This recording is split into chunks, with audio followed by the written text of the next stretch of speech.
Halo sahabat, kita berjumpa kembali pada kali ini.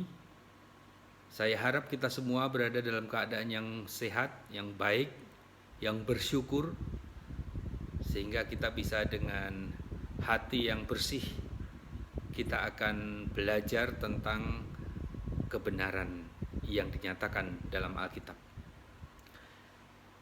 Beberapa bulan yang lalu, saya sempat mengadakan diskusi atau debat atau dialog dengan Bapak Welly Pandensolang. Nah, diskusi atau debat itu disiarkan di YouTube channelnya beliau, channelnya Pak Welly.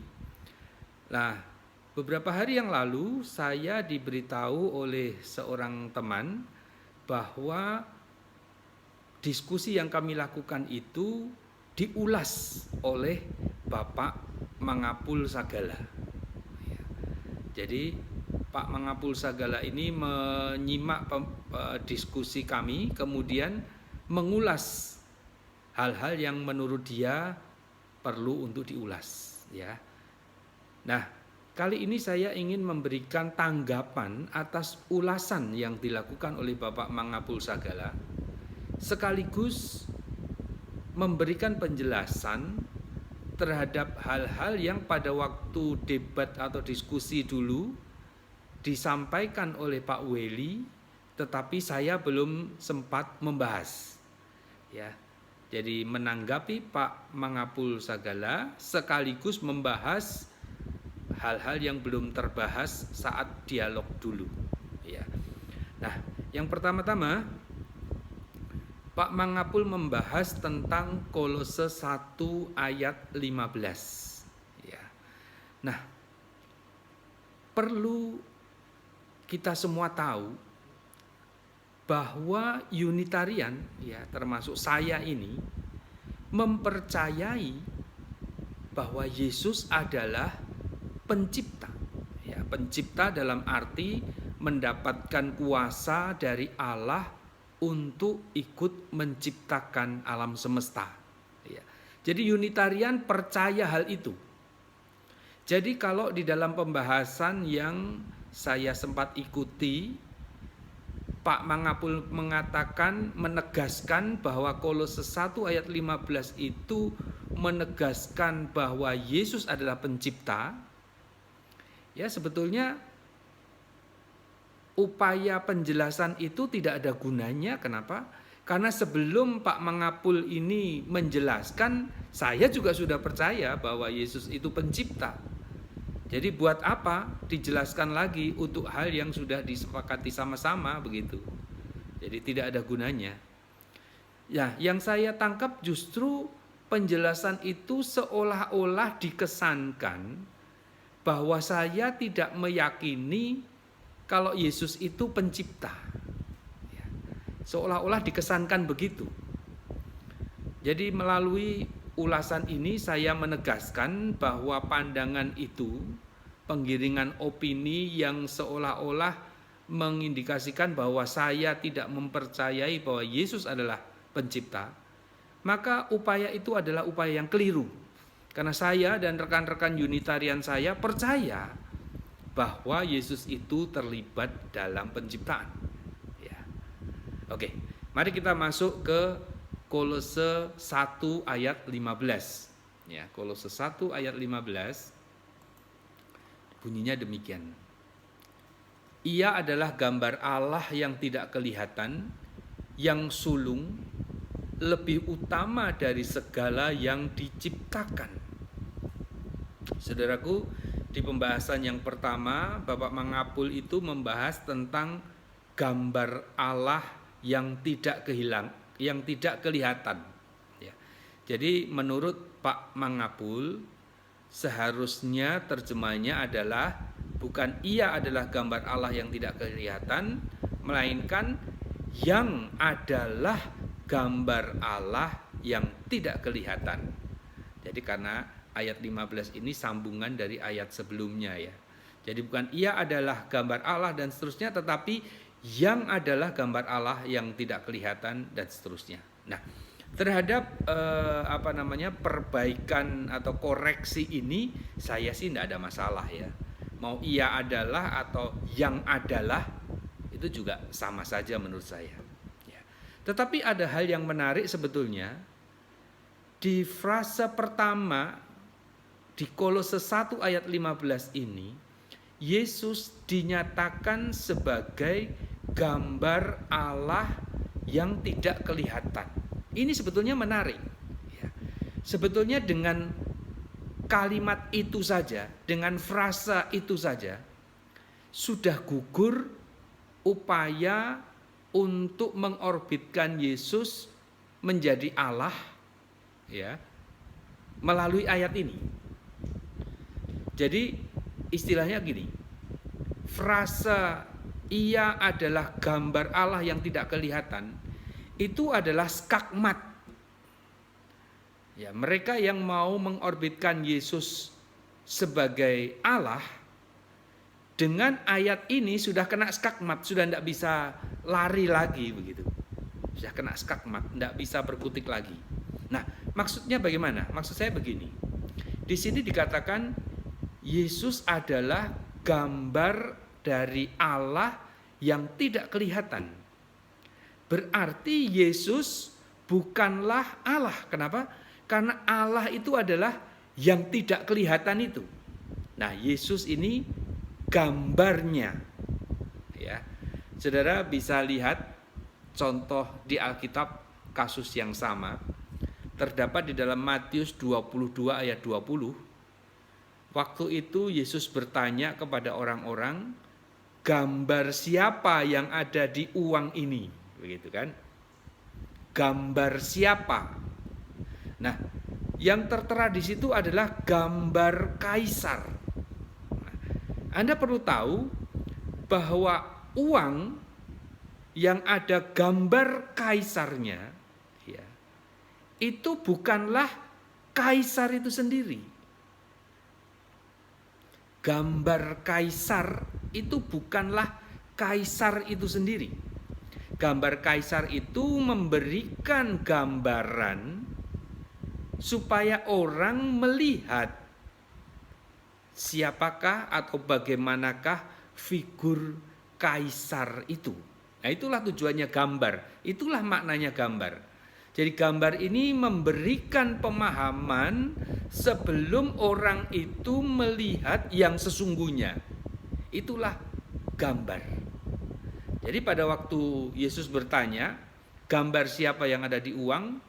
Dan itu adalah gambar kaisar, ya. Tentu kita paham bahwa kaisarnya itu ada di kerajaan, tapi yang dikantongi oleh orang-orang waktu itu adalah uang yang ada gambar kaisarnya.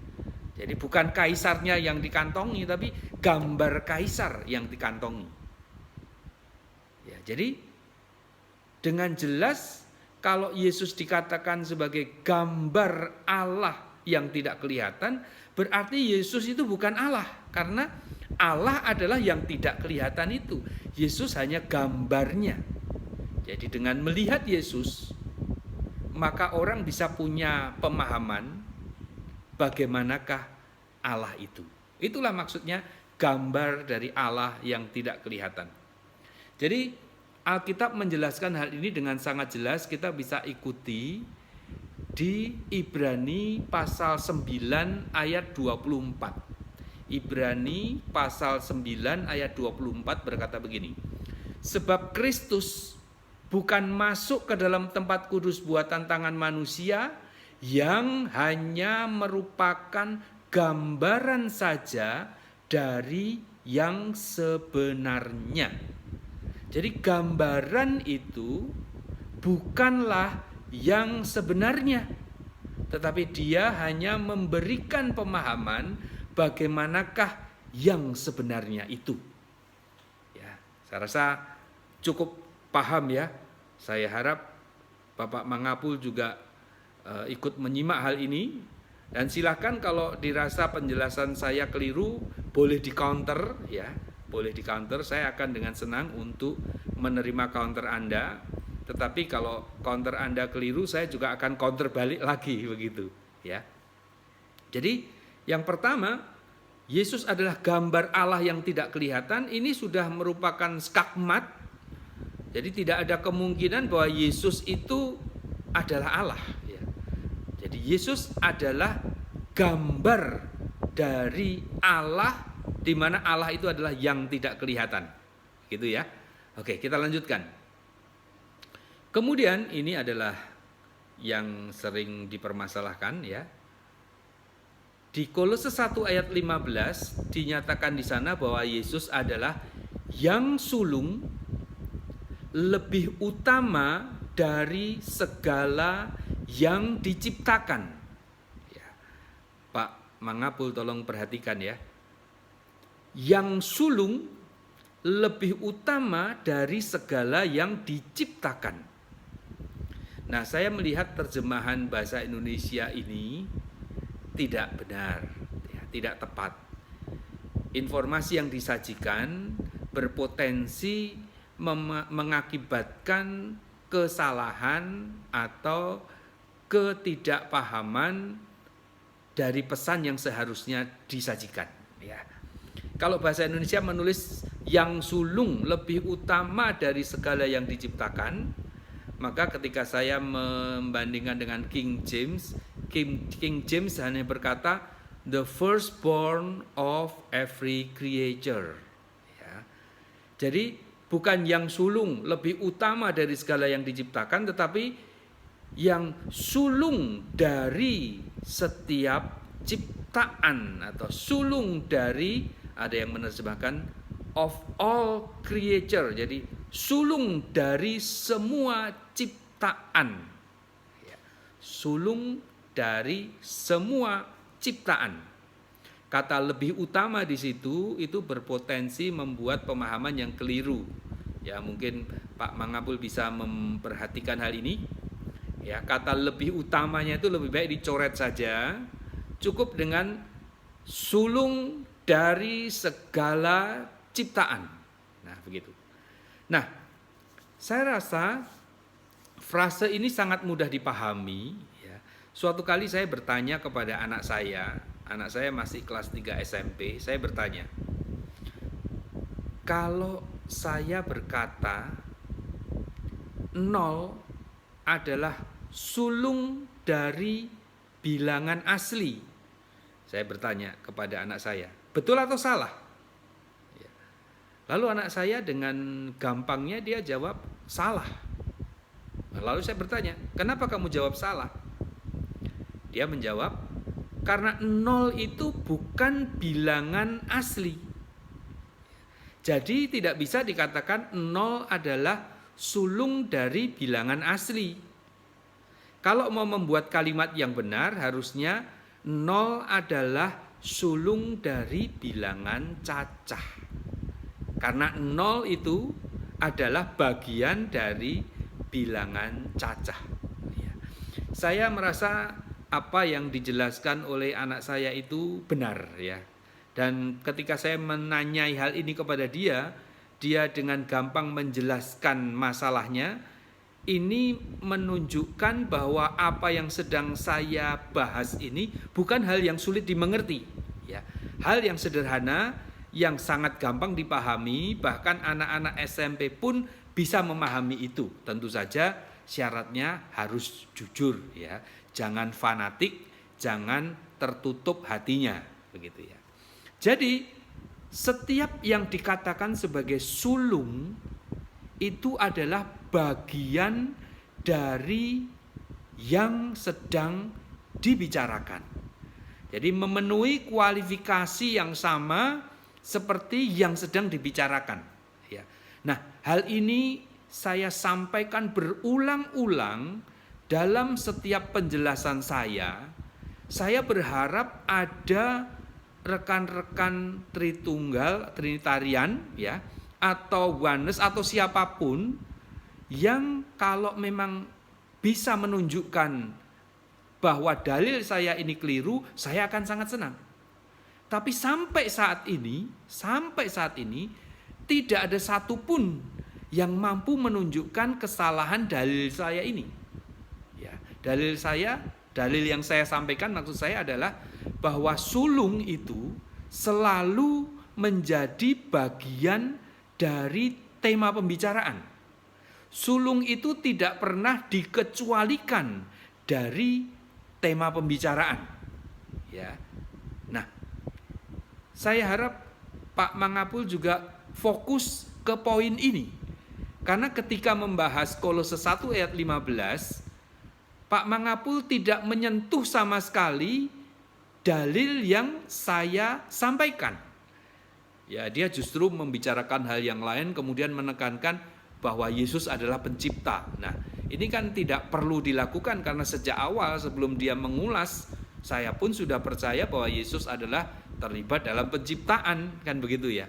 Nah, sekali lagi perhatikan, sulung selalu menjadi bagian dari tema pembicaraan.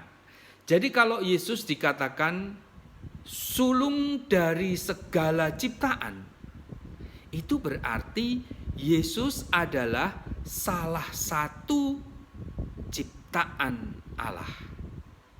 Ya. Perhatikan baik-baik, dan apa yang saya sampaikan ini tidak sulit karena faktanya anak saya yang kelas 3 SMP saja mampu memahami dengan gampang. Ya. Sulung itu selalu menjadi bagian dari pembicaraan.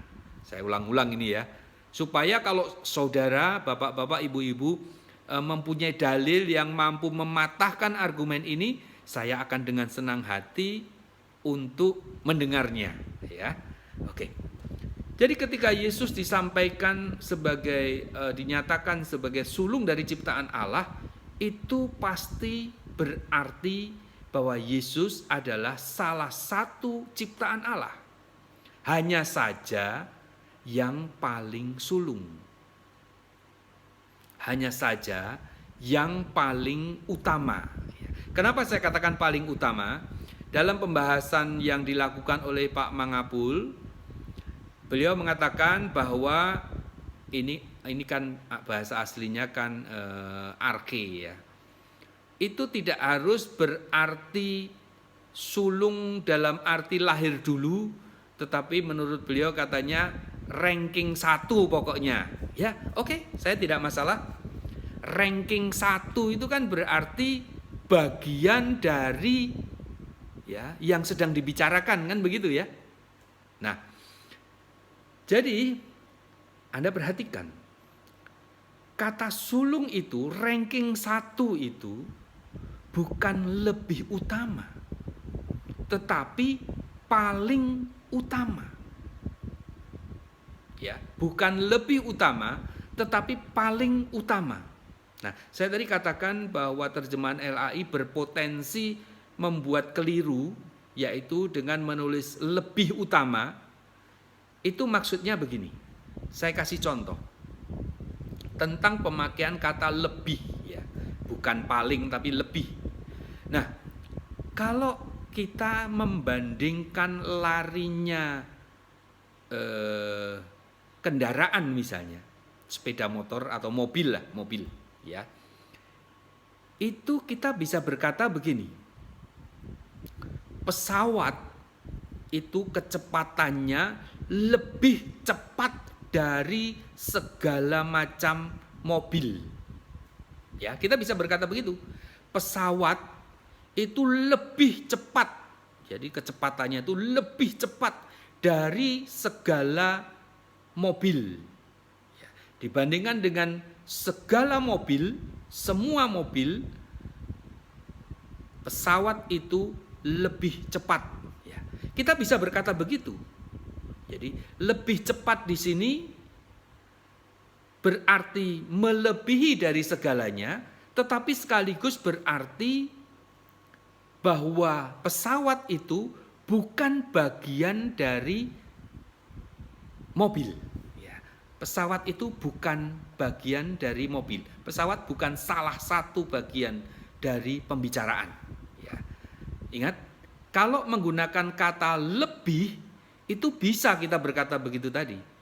Pesawat lebih cepat dari segala atau semua mobil. Nah, bisa begitu. Tetapi hal itu menjadi tidak berarti kalau kita mengganti dengan kata paling. Kita tidak bisa berkata pesawat paling cepat dari semua mobil. Kita tidak bisa berkata begitu. Kenapa? Karena pesawat itu bukan salah satu bagian dari mobil. Karena pesawat itu bukan mobil. Jadi kata lebih utama bagi saya ini adalah upaya untuk mengalihkan perhatian, untuk mengeluarkan Yesus dari kelompok ciptaan Allah. Ya, maka digunakan kata lebih utama. Tetapi kalau diterjemahkan dengan benar atau diberi penjelasan dengan benar bahwa sulung itu bukan lebih utama tetapi paling utama atau ranking 1, maka yang paling utama itu selalu menjadi bagian dari pembicaraan. Tidak pernah yang paling utama itu dikeluarkan atau tidak termasuk dari pembicaraan. Itu tidak pernah. Jadi saya bisa berkata, misalnya ini ya, Rolls Royce adalah mobil yang paling mahal dari semua mobil. Nah, berarti mobil itu, Rolls Royce itu adalah termasuk salah satu mobil, ya kan? Dia bisa pakai kata paling mahal karena menjadi bagian dari pembicaraan. Oke, sudah paham? Nah, dalam penjelasan itu saya juga agak ketawa ketika Bapak Mangapul ini kemudian menyanyi. Saya tidak tahu lagunya bagaimana, tapi kata-katanya pokoknya Yesuslah yang terutama dalam hatiku, begitu. Terutama itu kan paling utama. Ya saya rasa lagu itu, kata-kata di dalam lagu itu sama sekali tidak justru sejalan dengan apa yang saya jelaskan. Kalau dikatakan Yesus itu paling utama, yang terutama di dalam hidupku, artinya Yesus itu adalah salah satu yang ada di dalam hidupku, hanya saja yang paling utama. Ya. Jadi sampai saat ini dalil bahwa paling utama atau sulung atau ranking 1 itu selalu menjadi bagian dari pembicaraan, tidak pernah terpatahkan. Ya. Begitu Pak Mangapul, harap disimak. Yesus terutama dalam hidupku, itu artinya Yesus adalah salah satu yang ada dalam hidupku, hanya saja yang paling utama. Maka ketika Yesus dinyatakan sebagai yang sulung dari segala ciptaan Allah atau paling utama dari ciptaan Allah, itu berarti Yesus salah satu ciptaan Allah, hanya saja paling ranking 1, paling utama. Ya. Di ayat selanjutnya, di ayat 18 itu jelas ditegaskan juga bahwa Yesus disebut sulung dari kematian. Itu kan artinya Yesus adalah salah satu yang pernah mati lalu dibangkitkan oleh Allah. Ya. Begitu ya. Jadi Kolose 1 ayat 15 dengan benderang menjelaskan bahwa Yesus bukan Allah, tetapi Yesus adalah gambar dari Allah yang tidak kelihatan. Lalu Yesus dinyatakan sebagai ciptaan Allah yang sulung, ya. Itu tidak perlu dipungkiri. Nah, tetapi juga dinyatakan bahwa Yesus terlibat dalam penciptaan. Jadi poin-poin ini tidak boleh dihilangkan salah satu. Ya, harus diterima semuanya. Yesus bukan Allah. Yesus diciptakan oleh Allah sebagai ciptaan yang sulung. Kemudian apalagi tadi? Yesus adalah pencipta. Jadi poin-poin itu mesti diterima dengan lapang dada, ya. Ini Alkitab. Kita tidak boleh mengubah Alkitab untuk nuruti kemauan kita, tetapi apa yang dinyatakan Alkitab itulah yang harus kita ikuti. Begitu. Sekarang kita masuk ke pembahasan yang lain, ya. Ya, semoga Pak Mangapul masih dengan setia mau memperhatikan penjelasan ini. Ya, penjelasan dari orang awam. Saya bukan orang yang sekolah di STT. Saya hanya orang awam, tapi mudah-mudahan Pak Mangapul tidak merendahkan orang awam, ya. Tidak harus orang sekolahan yang boleh menyatakan kebenaran. Ya, kebenaran itu miliknya siapa-siapa, bahkan yang merasa pintar itu justru akan direndahkan nantinya. Justru kebenaran itu dibukakan oleh orang-orang yang sederhana. Nah, saya harap Pak Mangapul termasuk orang-orang yang sederhana sehingga kebenaran itu mau dititipkan kepada Bapak, ya. Saya lanjutkan. Pak Mangapul juga membahas tentang Wahyu 3 ayat 14. Saya rasa Wahyu 3 ayat 14 itu sama seperti yang tadi, ya. Jadi tidak usah saya ulangi, sama seperti Kolose 1 ayat 15. Nah, tapi yang menarik saya ingin ungkap adalah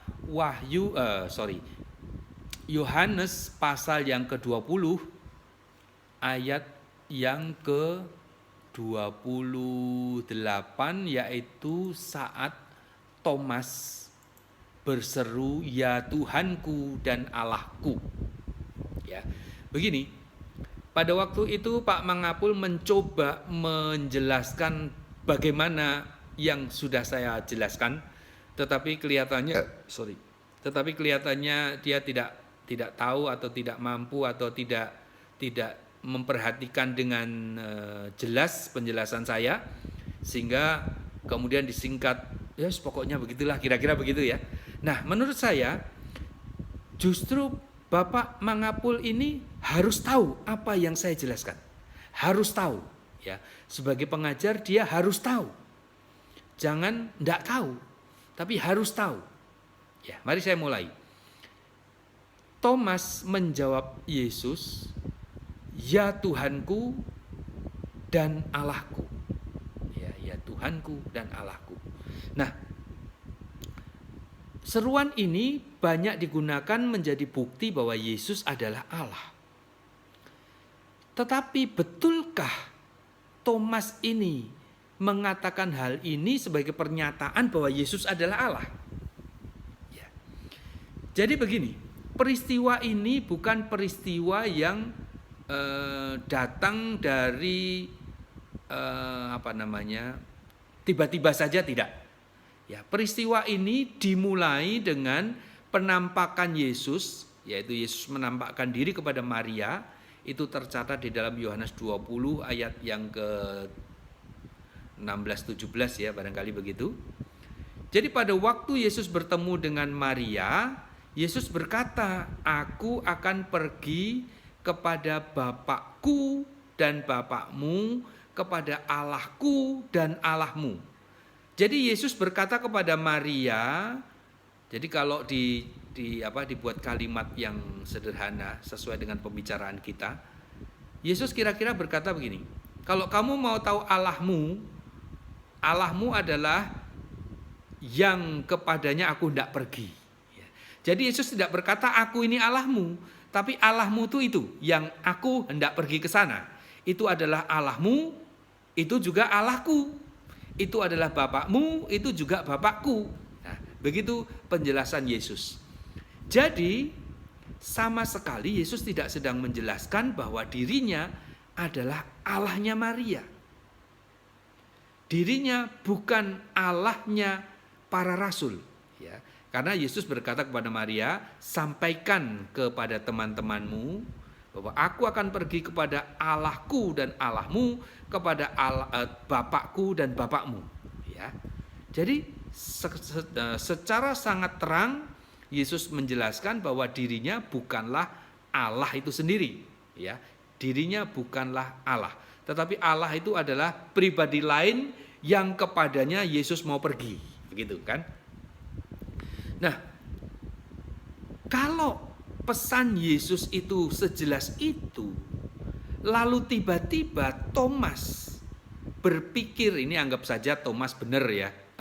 Thomas benar-benar mengatakan bahwa Yesus adalah Allah, ya. Kalau Thomas berpikir bahwa Yesus adalah Allah, itu berarti Yesus sedang membohongi Maria. Ya. Harusnya Yesus berkata kepada Maria, Maria, aku adalah Allahmu. Harusnya kan begitu. Tetapi Yesus tidak katakan begitu. Ya, artinya pandangan yang mengambil kesimpulan bahwa Thomas menganggap Yesus sebagai Allah adalah pandangan yang keliru. Karena tidak mungkin Thomas punya pemahaman yang berbeda dengan penjelasan Yesus. Ya, bisa paham? Nah, saya harap Pak Mangapul juga memperhatikan hal ini ya. Ini penjelasan dari orang awam. Nah, ya. Kalau memang ada yang salah silahkan dikritisi ya. Baik, sekarang kita akan membahas lalu apa maksudnya Thomas ini? Ya Tuhanku dan Allahku. Apa maksudnya?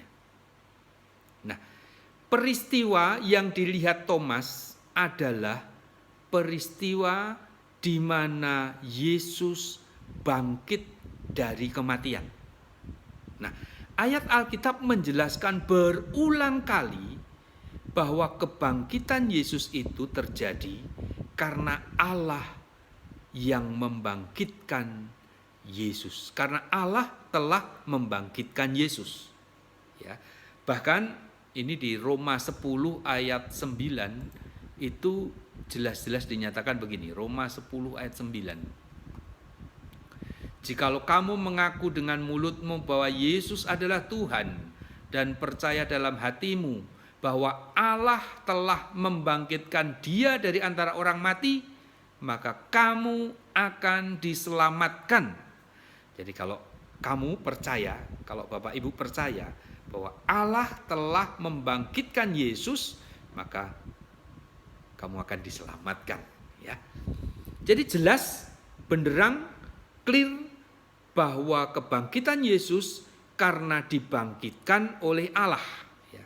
Nah, dengan mengatakan Allah adalah yang membangkitkan Yesus, otomatis ya tidak perlu pakai bahasa-bahasa asli segala. Itu sangat gampang dipahami, berarti Yesus bukan Allah. Karena Allah adalah yang membangkitkan Yesus. Jadi Yesus bukan Allah, ya. Jadi peristiwa yang dilihat oleh Thomas adalah peristiwa di mana Allah membangkitkan Yesus. Dan Allah itu bukan Yesus, karena Yesus adalah yang dibangkitkan oleh Allah. Jadi sekali lagi, peristiwa yang dilihat oleh Thomas adalah peristiwa di mana Allah telah membangkitkan Yesus. Dengan demikian,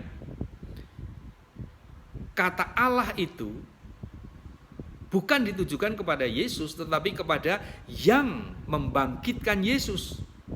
Sedangkan Tuhan adalah kata-kata untuk yang telah dibangkitkan oleh Allah. Gitu. Nah, kenapa kata-kata Thomas ini kok ditujukan kepada dua pribadi? Yang satu Tuhan itu ditujukan kepada Yesus, yang satu Allah itu yang ditujukan kepada yang membangkitkan Yesus. Kenapa kok bisa begini? Nah, kita harus melihat ya, ini sesuatu yang unik ya, tidak terjadi pada para rasul yang lain. Ini hanya terjadi pada Thomas. Makanya kita mesti cari tahu apa sebetulnya yang terjadi pada Thomas. Nah, mari kita lihat. Ini adalah peristiwa yang melibatkan Thomas. Kita bisa lihat di Yohanes 14 ayat yang ke-7. Satu kali Thomas berkata kepada Yesus, Tuhan, kami tidak tahu kemana engkau pergi. Jadi bagaimana kami tahu jalan ke situ? Kata Yesus kepadanya, akulah jalan dan kebenaran dan hidup. Tidak ada seorang pun datang kepada Bapa kalau tidak melalui aku. Sekiranya kamu mengenal aku, kamu pasti juga mengenal Bapakku. Sekarang ini kamu mengenal Dia dan kamu telah melihat Dia. Nah, ini dia. Ya, sekali lagi, sekarang ini kamu mengenal Dia dan kamu telah melihat Dia. Itu adalah ucapan Yesus kepada Thomas, ya. Sekarang ini kamu mengenal Dia dan kamu telah melihat Dia. Nah, menurut Anda, Thomas sudah melihat Bapa atau belum? Ya. Kalau Anda percaya kepada Yesus, maka Anda pasti akan katakan Thomas sudah melihat Bapa. Kenapa? Karena Yesus berkata, sekarang ini kamu mengenal Dia dan kamu telah melihat Dia. Dia di sini adalah Bapa. Jadi Thomas sudah melihat Bapa. Itu menurut penjelasan Yesus. Ya kan? Nah, masalahnya adalah apakah berarti Yesus adalah Bapa? Nah, ini yang penting. Ya. Kalau ditanya apakah Thomas sudah melihat Bapa? Sudah. Itu kata Yesus. Dan kita sebagai pengikut Kristus pasti kita juga akan percaya Thomas sudah melihat Bapa. Tetapi apa arti dari melihat itu? Apakah berarti Yesus adalah Bapa? Nah, mari kita lihat. Suatu saat di ayat selanjutnya, Filipus mempertegas mempertegas pertanyaan Thomas itu, lalu dia bertanya kepada Yesus, Tuhan, tunjukkanlah Bapa itu kepada kami. Itu sudah cukup bagi kami. Ya. Jadi tadi pada waktu Yesus berkata kepada Thomas, kamu mengenal Dia dan kamu telah melihat Dia. Lalu Filipus nimbrung, Tuhan, tunjukkan Bapa itu kepada kami. Nah, kata Yesus kepadanya, telah sekian lama aku bersama-sama kamu Filipus, namun engkau tidak mengenal aku. Barang siapa telah melihat aku, ia telah melihat Bapa. Bagaimana engkau berkata, tunjukkanlah Bapa itu kepada kami? Yesus menegaskan penjelasan yang sama. Kalau kamu telah melihat aku, berarti kamu telah melihat Bapa. Tetapi tidak sampai di situ. Yesus memberikan penjelasan lagi di ayat 10. Yohanes 14 ayat 10. Tidak percayakah engkau bahwa aku di dalam Bapa dan Bapa di dalam aku? Apa yang aku katakan kepadamu tidak aku katakan dari diriku sendiri, tetapi Bapa yang diam di dalam aku, dialah yang melakukan pekerjaannya. Jadi kenapa Yesus berkata kalau engkau sudah melihat aku berarti engkau telah melihat Bapa? Itu dijelaskan karena aku di dalam Bapa dan Bapa di dalam aku. Karena apa yang aku katakan itu bukan omonganku sendiri. Itu adalah kata-kata Bapa. Ya. Jadi demikianlah artinya ketika Yesus berkata kalau engkau telah melihat aku, engkau telah melihat Bapa, itu artinya bukan Yesus adalah Bapa. Tetapi artinya bahwa semua yang dikatakan Yesus itu bukan omongannya sendiri. Semua yang dilakukan Yesus itu bukan semaunya Yesus sendiri. Tetapi semua itu adalah firman-Nya Bapa, kehendaknya Bapa. Jadi ketika engkau melihat aku, engkau telah melihat Bapa dalam arti Yesus sudah mendemonstrasikan siapa Bapa itu di depan mereka. Di depan Thomas, di depan Filipus, di depan para murid Yesus yang lain. Itu sebabnya telah sekian lama engkau bersama aku, mosok kamu tidak kenal. Apa yang aku sampaikan itu semuanya adalah firman-Nya Bapa. Apa yang aku lakukan itu pekerjaannya Bapa. Nah, itu yang disampaikan Yesus kepada Thomas. Ya, walaupun kepada Filipus, tapi pertama-tama kepada Thomas, baru Filipus nimbrung. Ya, jadi pada peristiwa kebangkitan Yesus, ya, Thomas terngiang akan penjelasan Yesus itu. Bahwa melihat Yesus berarti sudah melihat Bapa. Apa yang terjadi pada Yesus itu adalah pekerjaan Bapa. Itu sebabnya Thomas berseru, "Ya Tuhanku," ditujukan kepada Yesus yang dibangkitkan Allah, dan "Ya Allahku," yaitu Allah yang telah membangkitkan Yesus. Ya, saya rasa penjelasan ini tidak sulit dipahami, ya. Hanya saja walaupun panjang, sebaiknya Anda juga paham, ya Bapak Mangapul. Sehingga kalau Anda mau mengkritisi, kritisinya bisa lebih tepat, ya. Karena kalau Anda tidak memahami penjelasan saya, bagaimana mungkin Anda bisa mengkritisi dengan benar, ya. Silakan dipatahkan argumen ini. Saya ulangi. Yesus pernah berkata kepada Thomas bahwa kalau engkau melihat aku, berarti engkau telah melihat Bapa. Itu bukan berarti Yesus adalah Bapa, tetapi Yesus melakukan pekerjaan Bapa, Yesus menyampaikan firman-Nya Bapa. Itu sebabnya ketika Thomas melihat Yesus, Thomas mengenal Yesus, maka mestinya Thomas juga mengenal Bapa. Jadi ketika Yesus dibangkitkan dan peristiwa itu dilihat langsung, bukti peristiwa itu disaksikan langsung oleh Thomas bahwa Yesus sudah bangkit dari kematian, maka mengertilah Thomas bahwa melihat Yesus berarti melihat Bapa.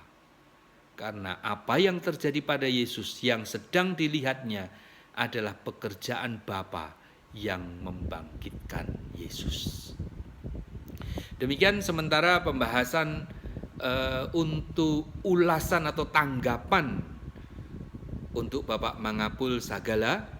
Saya berterima kasih kalau Bapak Mangapul Sagala mau menanggapi, ya. Saya akan sangat senang. Toh kalau misalnya apa yang saya pegang ini adalah hal yang salah, buat apa juga saya memegang yang salah, ya. Kalau ini dinyatakan atau ditunjukkan kesalahannya, tentu saya akan senang. Demikian juga saya berharap kepada Pak Mangapul, kalau merasa penjelasan ini sudah benar, ya jangan malu menerima walaupun disampaikan oleh orang awam, orang jelek seperti saya. Ya, tidak harus sekolah STT, tidak harus bergelar apa atau tidak harus berjenjang apa, tetapi kebenaran hendaklah dihargai sebagai kebenaran siapapun yang menyampaikannya. Mudah-mudahan penjelasan ini bermanfaat dan sampai ketemu pada pembahasan yang lain. Shalom.